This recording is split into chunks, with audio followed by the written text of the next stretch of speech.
Voilà.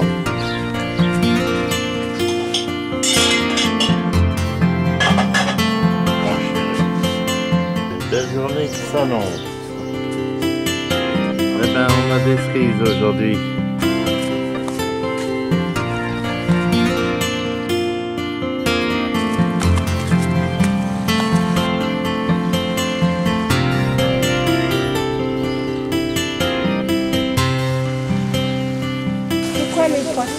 C'est un poisson qui vient de Turquie, Syrie, Irak, Iran. On l'appelle le poisson d'Occident parce qu'il mange la peau morte, il dépose une enzyme et il fait la peau très douce, vraiment, et il soigne le psoriasis et l'eczéma. Et ils se nourrissent de quoi? De monsieur, de madame et de croquettes pour poisson. Croquettes pour poisson. Voilà. C'est chouette.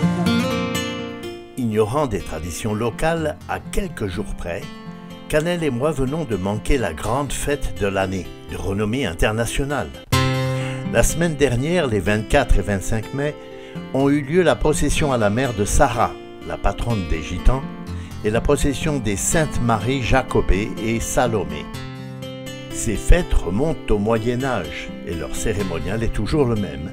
La foule, cierge en main, s'installe dans les rues, sur les places, au bord de la mer. Pendant 8 à 10 jours, ils sont ici chez eux.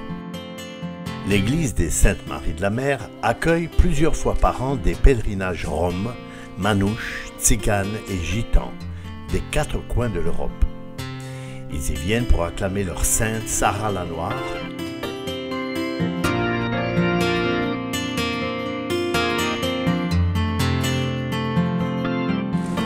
C'est la sainte Sarah qu'on a emmenée en procession le 25 mai. On a de la chance de la voir. Hein.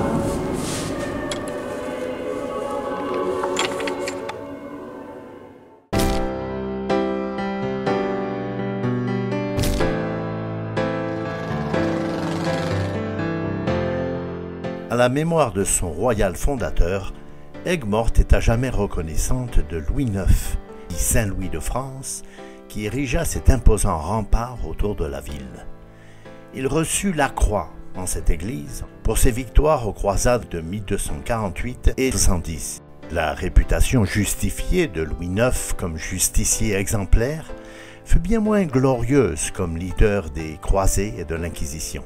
Il a fini par exterminer les bons cathares au siège de Montségur dans les Corbières, tout près de ma région ariégeoise. Exterminer un peuple pacifique au nom d'un dogme religieux n'est ni le fait d'un justicier, ni l'expression de sainteté. Le roi est mort, vive le roi!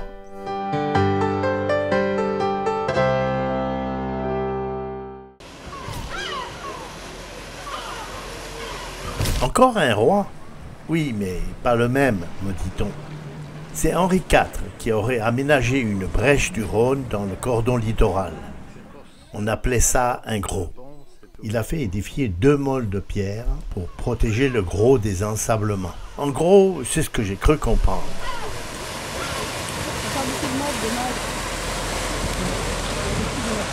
Le temps de passer sur ce pont tournant du port, et nous voilà en route pour Montpellier.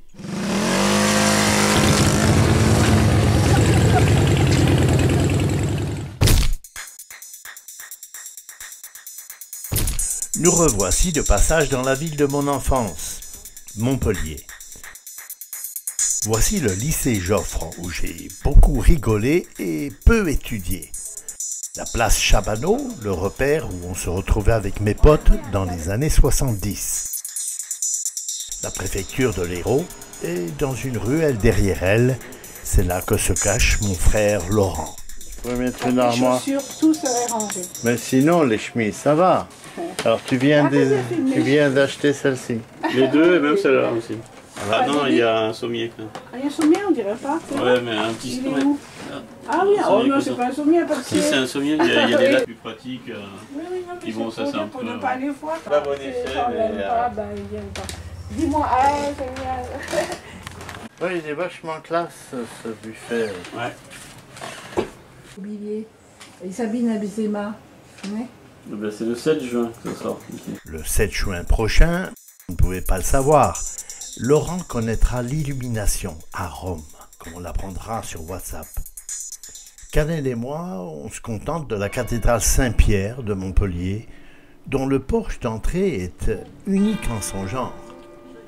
Le bâtiment de style gothique est un exemple emblématique de cathédrale forteresse, munie de défenses importantes pour lutter contre les attaques protestantes pendant les guerres de religion.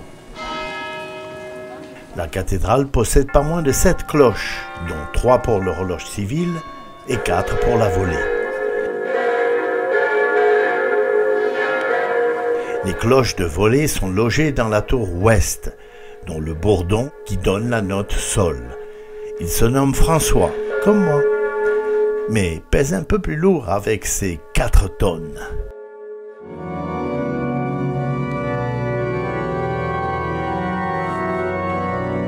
En 1972, j'ai fait ma communion solennelle en ce lieu. Sans rester fidèle au dogme catholique, ni très doué dans la prise de vœux en général, les églises m'ont toujours fasciné et incité au recueillement et à la méditation. C'est un bonheur de vous accueillir dans le jardin de la Maison des Relations Internationales Nelson Mandela. Petit sourire espiègle derrière nous, on est toujours content de se réunir sous son regard protecteur.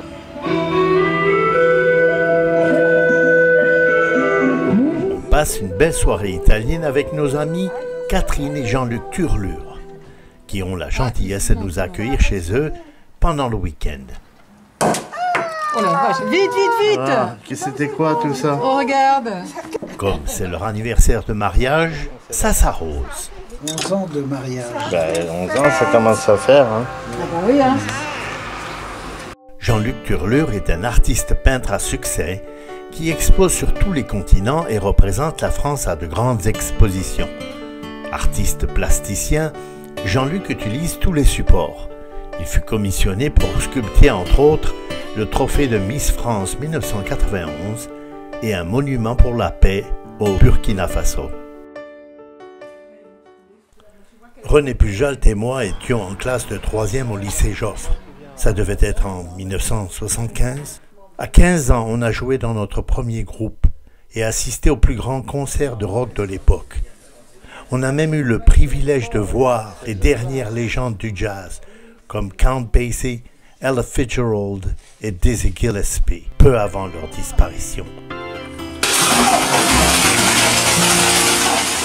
Aujourd'hui, quelques 50 ans plus tard, je nage dans la piscine privée de ce même René Pujalt. C'est un record. On va ensuite mettre des fleurs sur les tombes de nos défuntes mères respectives à Montferrier-sur-Lez. Voilà, maman, je t'ai amené une belle fille. Tu as déjà dit la dernière fois. Une belle fille. Une jolie belle fille. Surprise finale, nos mères reposent à 20 pas l'une de l'autre. Life is strange, my friend. Life is beautiful.